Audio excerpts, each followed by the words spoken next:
Welcome to the first episode of MedTech POV, a podcast brought to you by AdvaMed, the leading trade organization for medical technology companies.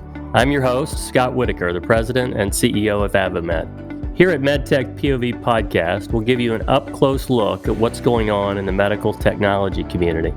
Tune in to each episode for conversations with today's leaders, both inside and outside of our industry, about business, policy, and current events.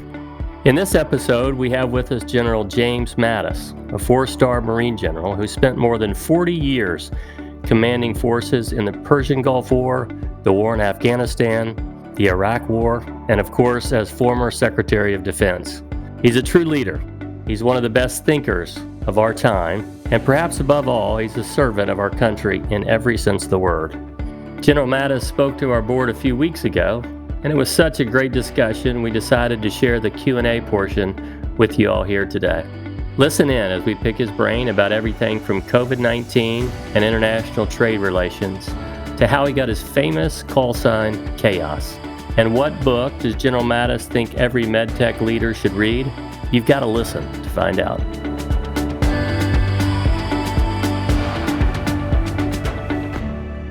A crisis is a very harsh auditor of leadership. It's very, very harsh. It searches out any cracks in a leader's competence or their character. And I look back on my 40 years in the Marine Infantry, part of the Naval Service, and it seems like we just careened from one crisis to another. So all of you in the room paid your taxes so that I could pay my tuition, basically, to learn about how you deal with crises, because you can, in effect, organize yourself to plan for the unplanned events. But some thoughts on leadership in a time of COVID and a crisis, because also you've probably been very busy reacting and adapting, and sometimes you don't have as much time for reflection of what you're learning.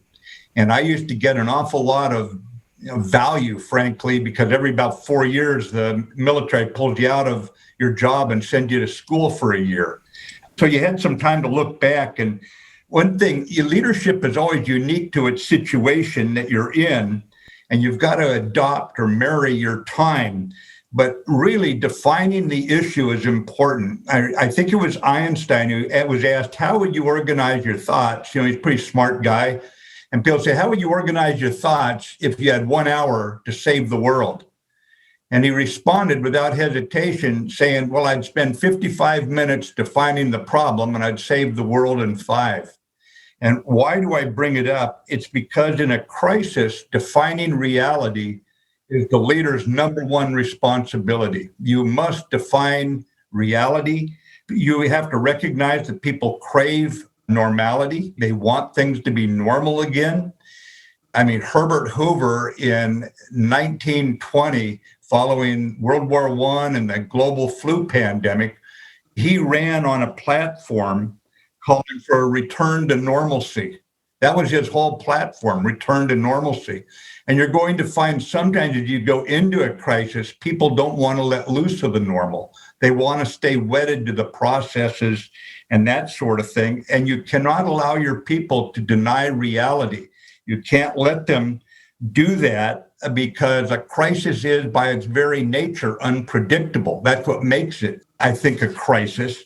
And there's a good medieval tale that really puts this in context, that it's not just an intellectual crisis.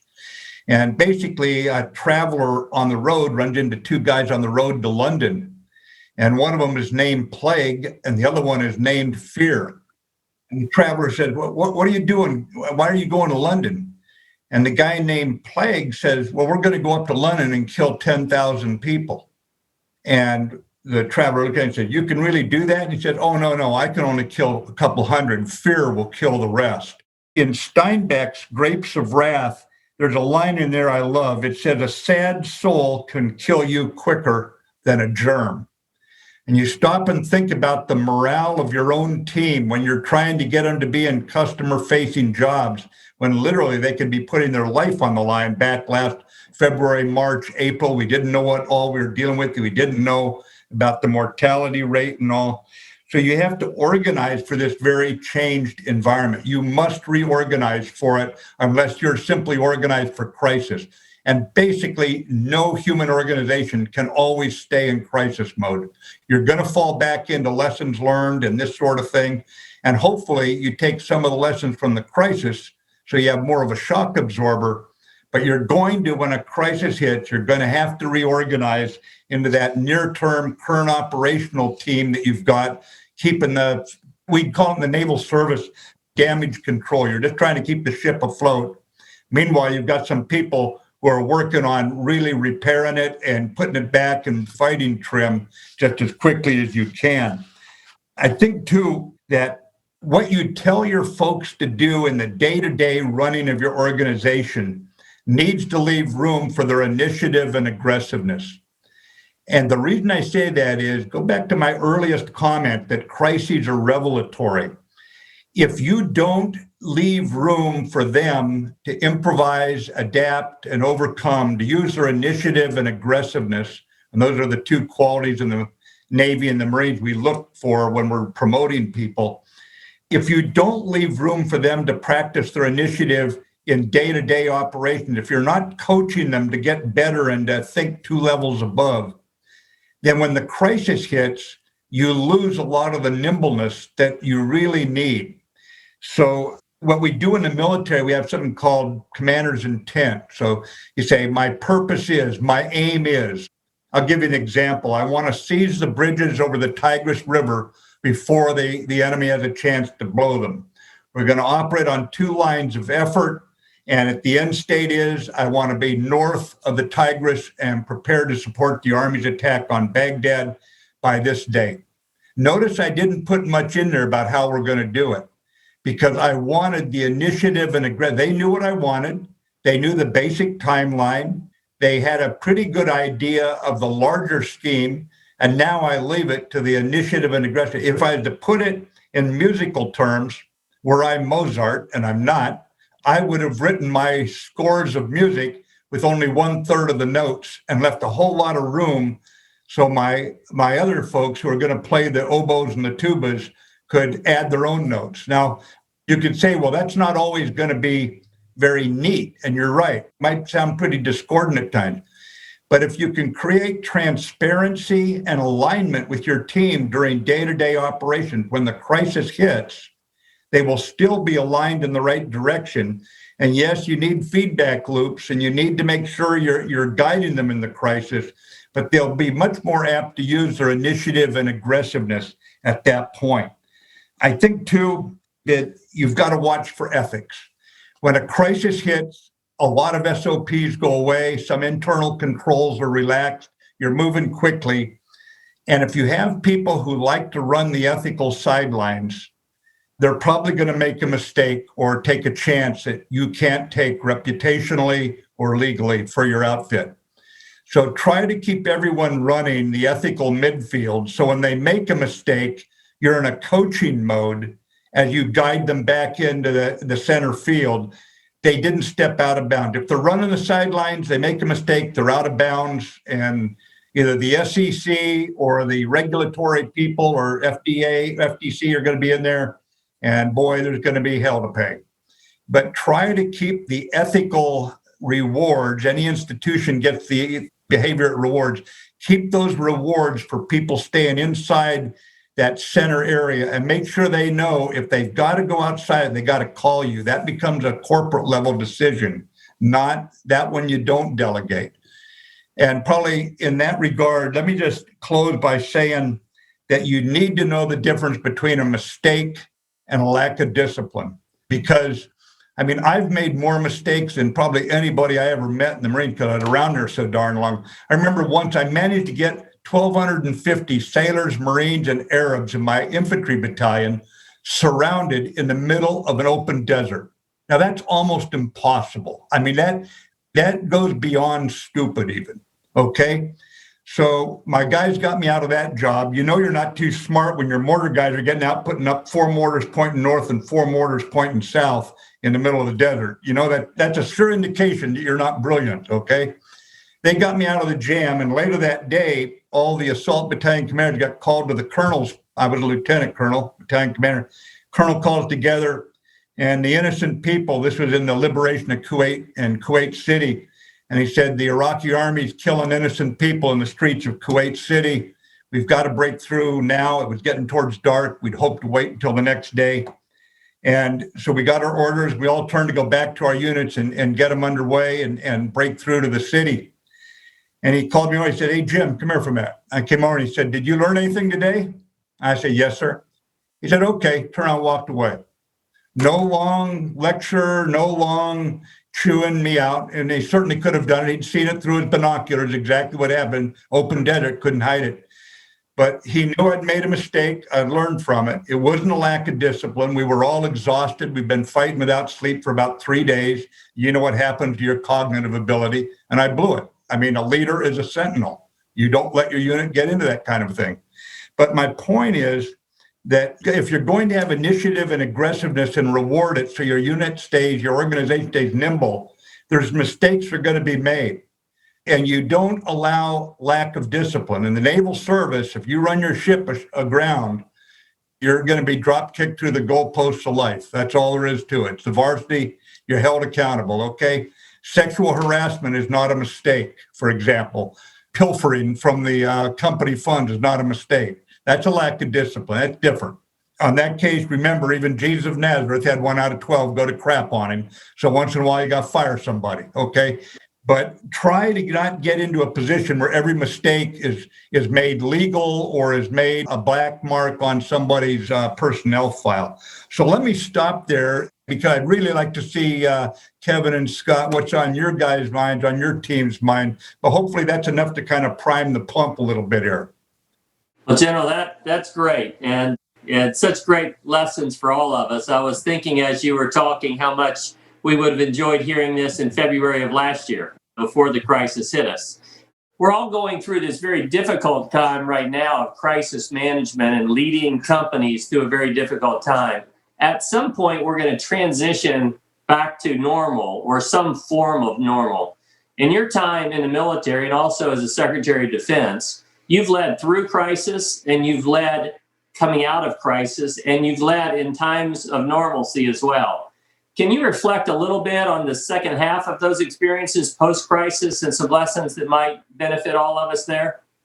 Yeah, it's a great question. And I'll tell you that the real challenge, Scott, is what do you retain? Because you can also learn bad lessons in a crisis. There are things you don't want to continue doing. There are things that you need to regain control of sufficient to carry out the due diligence of a leader and make sure you're not handicapping yourself for the future. But looking back with a no holds barred, what did we learn from this? Let me give you one example, because in the personnel area is where you oftentimes find the processes could have let you down. In the Vietnam War, we constantly sent over individual replacements. Units just stayed in the fight. Everybody was there on a 12-month, or by the time you check in, maybe most of them were on a 6-month deployment, 6 months left. Or the new guy checks in, he's got 12 months in front of him. And we said, we will never do that again. We will take entire units out. We'll keep the 1/3 who are staying in, who are not getting out of the military, the veterans. We'll bring in new NCOs and officers. They'll train together. We'll get the new recruits in. And as a unit, they will then go over well-trained. They know each other. Strangers don't fight well together. What we had learned was that the falling shorts of many units was directly related to the fact they didn't know each other's strengths and weaknesses. And so when you have a crisis like a war, and a war to us is just a big auditor, is all it is. A battle is the same. Then what you want to do is look at what should you retain. But you've got to be careful, like I mentioned earlier. I brought a psychiatrist down from a Southern California school when my unit that had been in 2 wars was just getting the warning order. We hadn't been home for 60 days. In some cases, we had to go back in. And I brought her down. She didn't know anything about the military. But I said, I want you to just wander around, talk to them, and tell me what your sense is. As a leader, you need multiple perspectives brought to you, diverse perspectives brought to you, or you're going to get ambushed. And she came back in about a week later, had talked to me and said, you have dramatic instance fallacy throughout your division. 23,000 sailors and Marines.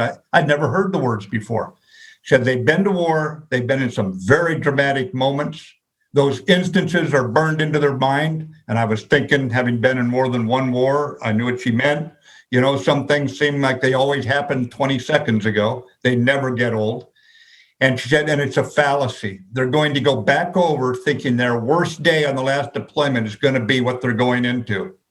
And we were going into a situation where we were going to be, our battlefield would also be a humanitarian field full of innocent people in Western Iraq, angry, upset, but innocent people. So we had to change the whole planning around. What am I saying? Make sure that during the recovery phase, you bring people in who can assess where you're really at, because you too have been clouded by the experience of the crisis, and often scarred and scared is what we talk about. So you've got to get a good, accurate view of it. And if you're all the way up as CEO, I know in the military, a general is the closest thing to God on earth. They laugh at your jokes, even if they're not funny. Everything's wonderful. But I kept around me one Army Sergeant Major Ranger and one Navy captain, old Sea Dog. And those two guys didn't give a damn what I thought of them. And they would walk in and they would tell me, close the door, and they'd say if they thought I'd given incorrect direction or I was missing something in my assessment. And you need to keep someone around who can also do that for you and catch things you don't know. I also had an intel person, I can talk about that later, who was constantly looking at the intel also to see if I was starting to live in a fantasy world. Yeah. Remember, a leader's got to define reality. Hopefully that helps a little bit, Scott. Yeah, that's fantastic advice. Thank you for that. The other thing I wanted to ask before I open it up to the audience more broadly, you've been through wars and tremendous civil unrest in other countries. You've seen it many times over. Through the course of the summer and into the election season this year and then into January, we had sort of a similar feeling of unrest throughout our country, starting with the racial unrest and then the election and the turmoil that went with that. It strikes me that in the military, you don't have that same level of racial division and challenge that we might see in the country at large. Can you reflect on your military experience and what lessons we could learn as a broad citizenry from the integration that exists there? Yeah, we recruit from America, and America was born with a birth defect, slavery imported from the old world. We're still working to correct the manifestations down over the years. We're doing better. I think if Martin Luther King was back with us today, he would agree we're doing a lot better. I think he'd be amazed at some of the progress. But America will always focus on its falling short. It's the nature of a democracy to always look at the areas where we're not doing what we should be doing. And like a dog with a bone, we will gnaw on that. And the different, I've been all around the world, like you said, and I've seen tribal hatreds or whatever you want to call it, tear nations apart. I've seen it turn to violence. I never thought I would see what happened on January 6th, a very sad day in our history. But I never thought it would be here. But the reason I thought it wouldn't be here is because Americans are at least try to do something about it. That's why I've got to give you a short story here, Scott. Mm-hmm. You see right over my shoulder, there's a little picture here. It's 29 sailors and Marines who are around me in a place called Al Anbar province. You heard of maybe the Sunni Triangle, Fallujah, Ramadi, these very difficult spots. And of those 29 sailors and Marines in the summer of 2004, 17 would be killed or wounded around me in 4 months. It was a very tough time. And I was a 2-star general. And they'd convey me all around the battlefield, the gunners, the communicators, aide-de-camp, drivers, all those kind of guys, 4 vehicles. And we pulled into a place one night, and in the middle of the night, we'd had trouble even fighting our way through outposts, middle of nowhere, Western Euphrates River Valley. And this lieutenant, fresh out of undergraduate school a year before, and his 40 sailors and Marines were to stop what we called a rat line, foreign fighters coming from Syria, headed to Baghdad. And if they get to Baghdad, they're going to kill a lot of innocent people. So the sun came up, and I'm sitting on the ground with the lieutenant inside his perimeter there, and he's showing me where he's been fighting, casualties he's taken, number of enemies intercepted and taken out. He said, by the way, we caught a guy putting a bomb on the road you came in on last night. Well, that's kind of personal. And he said, by the way, he lived in London for 2 years and he went to school in Switzerland and speaks perfect English. You want to talk to him? I said, sure. So they brought him over. He wasn't a real happy fellow. And Marine brought him over, and I had him sit down in the dirt next to me, and Marine cut the little plastic handcuffs off and got him some coffee. He's shaking like a leaf. It wasn't a good night for him. He's out there with his 2R2 around his wheelbarrow digging a hole, and he looks up and there's 5 guys in camouflage utilities with automatic weapons pointed at him. He knows his 401k's in a lot of trouble. So I said, what are you doing this for? I could tell he was Sunni. And I said, you're Sunni. We're the Marines. We're the only friends you got out here. Why are you trying to kill us? He said, oh, you Jews, you Americans, you're just out to steal the oil and stuff. And I said, well, actually, we're not. I pay for my gas when I pump it, but you're an educated man. I don't have time to waste if you're going to talk like this. So a Marine stepped forward to take me away, and he said, can I sit here for a minute, General? I said, sure. So a Marine stepped back, and he said, I just don't like having foreign soldiers in my country. I can respect that. I wouldn't want them in my country. And so we talked for a little bit about his family, wife and 2 girls. They lived down on the river about 10 kilometers away. So it's getting hot, and it's about time for me to move on to the next outpost. And he said, can I ask you a question? I said, sure. He said, am I going to jail? I said, oh, yeah, you'll be wearing an orange jumpsuit for a good long time for this stunt. You're lucky you're not dead. But then, and I wanted you all to hear this question he asked me then. He said, General, do you think if I'm a model prisoner, can my family and I immigrate to America when I get out of jail? Now stop and think about that. On our worst day, when we're so unhappy with ourselves, when we won't talk to people because they voted for someone else, when they somehow seem to be different than us. I mean, I've learned the 2 worst words in the entire vocabulary are not the dirty words I was told never to say by my mother. It's us and them. And we had better come back to we the people in this country, because even on our worst days, here was a guy who was so full of hate, he was out to kill us, but the example of America could reach halfway around the world and reach him.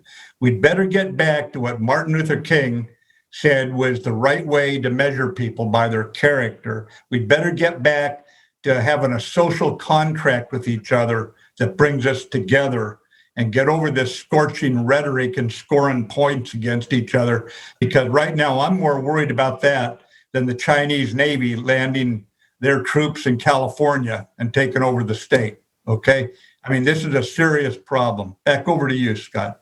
Thank you for that answer and for that story. That is incredibly powerful and very helpful to hear your perspective on that. We have a hand raised from Mike Minogue. Mike is our incoming chairman from AdvaMed. Mike, are you? Yeah, can you hear me okay? We can. Sir, thank you for your service, and thanks for the insight today. We use you as an example. We have your picture and a slide up for our learning institution at AdvaMed, and it's the story about studying books and why they're helpful in crisis. So what's your number 1 book you'd recommend to the CEOs here? So that's my micro question. And the second one is a macro question. If you were running a company, would you now invest and go to China? Would you put manufacturing there? Would you launch products there? How should we strategize and move into China in the future? Thanks for the insight. Yeah, Mike. And thank you, Mike, for I think you're the author of the MVP vet program, where you take veterans coming out and help them get a leg into the industry. That's more important than any speech they get from a general coming out of the military. The dignity of a job, the promise of a future. Just, I cannot thank you enough for what you're doing. That sort of thing just reminds us that I wasn't in the Marine Corps for 40 years. I was in the U.S. Marine Corps. We belong to you, and thank you for what you're doing. The book that I carried everywhere, especially when I was going into being testimony in front of the Senate or going to the White House, so that I wouldn't get too angry about what I was being queried about, is Marcus Aurelius' Meditations. To me, it's the one. I mean, I wore out so many copies of that, carrying it in my rucksack around the world. But also there's one out now by Ryan Holiday. It's called The Daily Stoic. And because leaders have to deal with life as it comes to them, not the way they want it to be, I find Ryan Holiday's book, The Daily Stoic, to be one that kind of keeps you with a kind of a positive stance in the world. And it completely eradicates any sense of victimhood, self-pity, cynicism. It tells you there's always options you have to help your people. And so I'd probably go with Ryan Holiday's as a more current topical, The Daily Stoic. And one thing, too, I would just tell you, you thank me for my service. I want you to know, all of you, I don't care who you voted for. I don't care if you're male, female, or if you classify yourself as something else. I don't care if you're black, white, brown, red, yellow, whatever. You're worth it, okay? You are worth every day. I never felt like I was carrying a burden. This great big experiment you and I call America, and every one of you is worth it, so long as you use the freedom to help others. Let's just help each other in this world. On the investing and going to China, here's what's happened and why it's a difficult one, I think, Mike, to answer. Over the last 30 years, Republican and Democrat administrations truly believed if we help China become rich, China will become a responsible nation. China will become a more free nation, live by the rules of the road, international, the WTO rules, and this sort of thing. It is now very clear in America, North America, and Europe, in Latin America, and certainly in Asia, this isn't the case. It is now not just a market as we thought of it for the last 30 years. We wanted the people of China to rise. It is now a geopolitical competitor. And so there is risk involved going into China now. The Chinese Communist Party is not going to relent and liberalize because they would lose power. They're an ideology that won't do that. They want the nations around them, and I've visited all of them, from South Korea and Japan to Vietnam and to India. They want them all to be tribute states.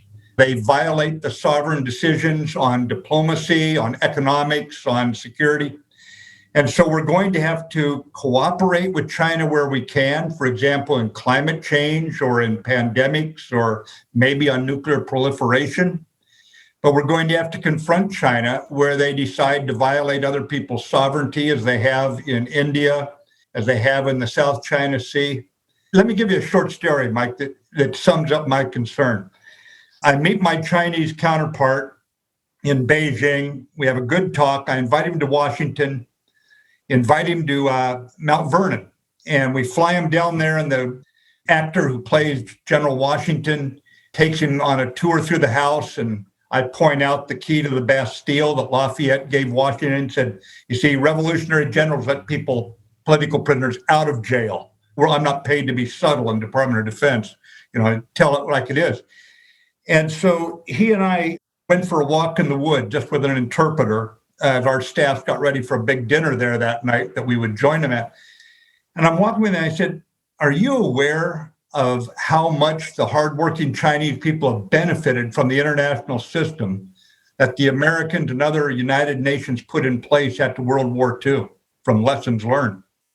And he stopped and he said, yes, and we owe the Americans most for that. I said, then when are we going to figure out how we're going to deal with one another, manage each other's problems when we step on each other's toes, two nuclear-armed superpowers? And I said, and I remind you, we were not part of your 100 years of humiliation that you keep bringing up. That wasn't us. That wasn't America. And he said, then why did you disinvite us publicly from the biggest naval exercise in the world in the Pacific this year, only 6 weeks before it went?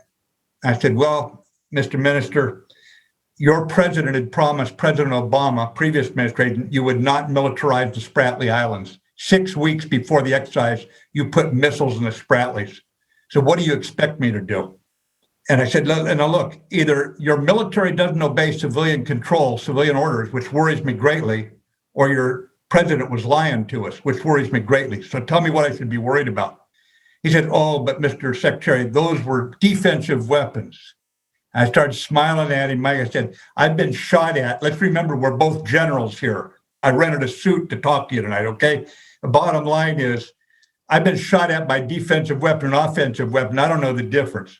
But my point to you is, Mike, that we had better put together some philosophical, strategic level discussions so we can answer your question. Because right now, we don't know how to answer the question. We're talking about South China Sea one day, Taiwan the next. We're talking about Hong Kong today, the Uyghurs tomorrow, and the attacks on the Indian soldiers the day after that. There's no strategic level discussion like Reagan and Gorbachev, like Secretary Schultz and Shevardnadze, who got rid of the nuclear weapon. We don't have that going on. Until we figure that out, I would have your CFO keeping a weather eye on any investments inside China, because you could suddenly find yourself invested in something connected to the People's Liberation Army and the Chinese Communist Party, and you've suddenly been sanctioned, they've been sanctioned, and you lose the entire investment. I can't give you a better answer than that, than be very watchful of any connection to their security services. And at times, it's very hard to spot because they're so embedded in the state-owned enterprises. All right. I don't see any other hands raised, but I'm sure there are lots of questions. I've got one here for you, General. Give us your thoughts, if you can, on isolationism following the pandemic. Are we more likely to move toward that, or are we more likely to move away from that once we're beyond the pandemic period? Well, I think we're going to see an impact on supply chains where we'll see, probably more of it in Mexico that maybe in the past we went out to China with, that sort of thing. But globalization is not a policy, it's a reality, I think. And you remember me saying, don't get into a fight with reality. I think we're going to see continued globalization, integration across the planet. But I think, too, America is going to be much more multilateral for the next 4 years than it was in the last 4. I think we're going back to an engagement with the world economically. I don't think we'll be using sanctions quite as liberally or tariffs as we've seen in the past. I think we'll actually treat our allies better than we treat our adversaries, which will be a change in the tone. So I think we're going to see a degree of unilateralism, but probably in the long run where it makes sense, but not to the point of becoming an ideology and doing ideologically what we would never do if we were using some good problem-solving techniques. I think you don't want to have single sources of supply, for example, that are in potentially adversarial countries. So you'll see some of that pullback, but I think you'll see a lot more outgrowth. America's at its best when it's a team player. It's going to play on the global stage economically and diplomatically. And I think we're also going to see less of a militaristic approach to our foreign policy that we've had for the last 25 years. That's not a political statement that Republican and Democrats, I think, have militarized, over-militarized our foreign policy. We've got to get back to engaging more with the world geopolitically and economically, and engaging with large military footprints less, and going back to a much more maritime strategy in the security realm. So let me ask you a question just about the world more broadly in foreign policy. You and I have talked before, and you were clear you didn't want to go back and sort of relive recent history or relitigate issues of the past 4 years. But the reality is we're going to see a different foreign policy and a different style with the incoming administration that we've seen in the past few years. As you look around the globe, are there pockets where you see this new approach or their approach going back to more Obama-style foreign policy that will be very advantageous to us? And there are other areas where it troubles you a little bit. Can you just generally give us your thoughts on that? Well, I think there are areas of continuity that we should look at. For example, the U.S.-India relationship was good when I was briefed by the Obama administration when I was coming into my office. And I think we actually continued that from what I saw of Secretary Blinken, the Secretary of State's testimony in front of the Senate. He agreed. I think, too, this idea that our allies have to pay more for their defense, I think we treated them far too coarsely in public. But I mean, that first shows up by John F. Kennedy. He's the first one to call the Europeans freeloaders. So this is not a new issue. And I think that there we'll see the Biden camp being pretty assertive that we're not going to, here's the way I put it when I went to NATO after I was Secretary of Defense. I'd been a NATO Supreme Allied Commander, knew most of the people in the room. I said, you've heard this before. Americans cannot continue to pay 4% for national defense, and you pay 1.3. It's now manifested politically. I said, don't ask me to go back to America and tell American parents they have to sacrifice money for education, healthcare, infrastructure, because they have to care more about your children's freedom than you care. We're all going to have to work together here. We see what China's doing. We see what Russia's doing. So some of it will be continuity, I think, frankly, Scott, in a number of areas. but the tone will change significantly to one of respect. I think we will rebuild trust, but it's going to be a long road back because we broke a lot of trust with some of our transactional approaches and our abrupt changes. I wouldn't even call it policy, just abrupt direction changes in all sorts of things. So it's going to be a longer road back for them. But I think, too, that when you look at what happened with India, when you look at the new view of China across Europe, across Asia, when you look at what would be another example, the Abraham Accords, tectonic shift, significant positive shift in the Middle East.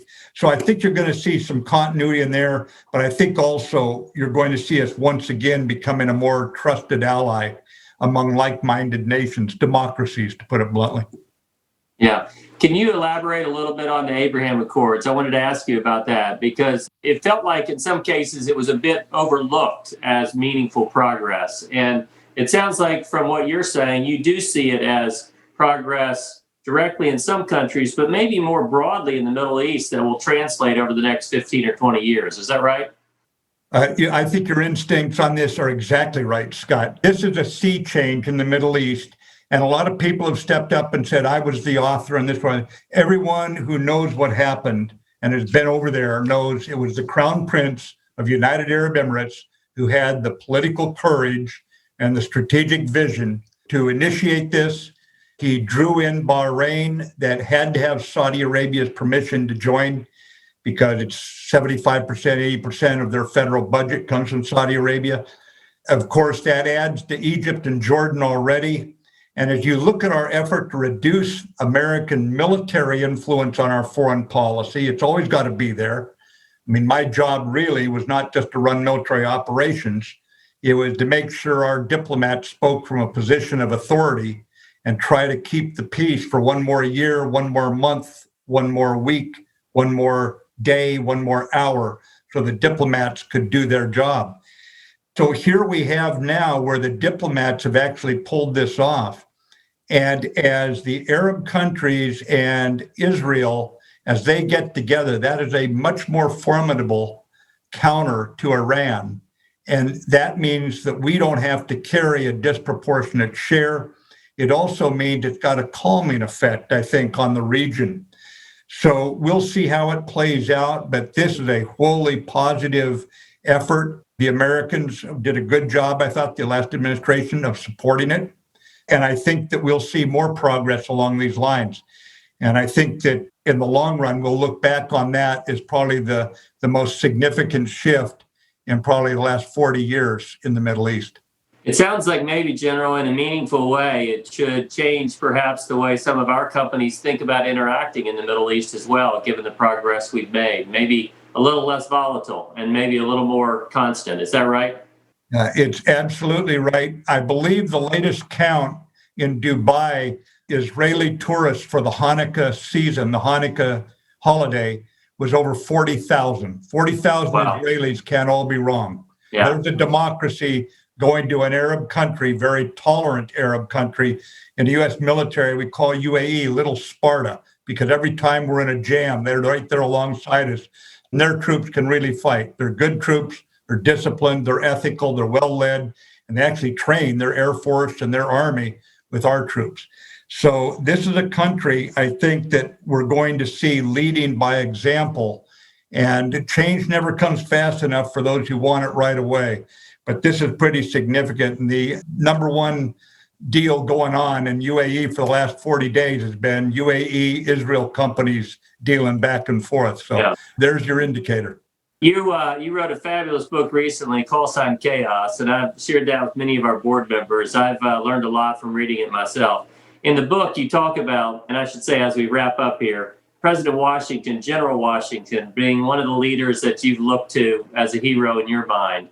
Give us just a few minutes on that as well. Why does he stand out as a leader you admire so much? We all have to have mental models. You have to remain your authentic self, but you want to study how other people did things, what worked for them. And I was out in the Mojave Desert, and I got about 15 books on George Washington. I was commanding a regiment and not much to do out there other than read and go out in the field. And I was walking down to my operations officer's shop one day. He is from Brooklyn. He spoke funny, like those people from Brooklyn do. And I just had another great idea. And so as I was walking out after telling my latest idea, he said, I saw chaos written on his whiteboard. I said, what's that about? And he said, oh, you don't need to worry about that. Oh, yes, I do. Now he's got my attention. No, what's it about? He didn't want to tell me. So I got it out of him. And it was, Colonel has another outstanding suggestion. And so my irreverent troops had nicknamed me Chaos, and that's how I got my call sign. I thought I'd keep it. But the reason I kept it, Scott, answers your question. I was reading about George Washington, trying to figure out how did he take a bunch of free men who wanted to be just free of the king and get them to surrender their individuality to be part of an army, because if they didn't, they were going to lose on a battlefield and probably be dead. And with French help, how did he humble the redcoats who would defeat Napoleon a few years later? How did he do it? And it's the most boring thing. As I went through books and started dog-earing it and going back and forth, he would listen to everybody that he was leading. He would listen to the French. He would listen to everyone, and he would learn from them. He didn't just listen to go off and do what he was going to do in the first place. He would listen and willing to be persuaded to do something different. And that showed respect. And then he would try to help them.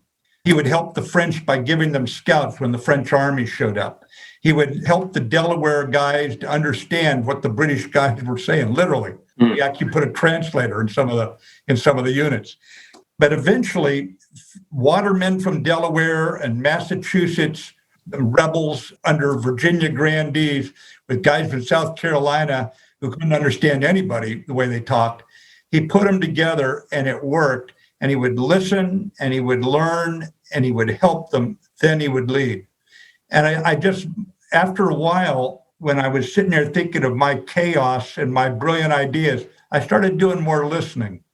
And I was amazed at how much more I got. So it was like a proven way to learn, to lead, but I was able to adapt it to my own, at sometimes overly cocky personality. So that's kind of why I mean, it's boring as all get out, but it works. It still works to this day when I'm in college campuses and places like that. Yeah, that's great. We've reached the end of our time. I had one very critical question now I wanted to ask you. You mentioned the name Chaos, the nickname, but you didn't explain to us how you got the nickname Mad Dog. Can you share that for us? Yeah, I can, Scott, because this shows how life doesn't give you what you want at times. There's a sad side of this. I've had to write hundreds of next to kin letters. It comes with the territory. We have to write to a mother, father, a young widow that their loved one is not coming home. And one day we were sitting there outside Fallujah, we were fighting, and it must have been a slow news day because one of my guys was reading the Stars and Stripes newspaper you get when you're overseas. It's the only newspaper you can get. And he says, hey, somebody's written an article says you're called Mad Dog. I said, I'm not called Mad Dog. He says, I know, we all know you're Chaos, but they calling you Mad Dog. And it was completely made up by the news on a slow news day, Scott. I wish I could give you some real great story of, I had 8 guys cornered in a bar fight or something, but sorry, it just made up by the press and not one I was overly happy with when you think of the number of times I've had to sign those terribly sad letters to the Gold Star families. But I keep a sense of humor about it. And when they ask me, when somebody called me, I won't answer them until they call me something else. Well, that's great. Well, General, thank you for your time with us today. Let me end by just saying this. One, I know everyone would share this view. We thank you for your service to our country and the military. I reflect back during the transition to the Trump administration when many people may have chosen not to step in and serve.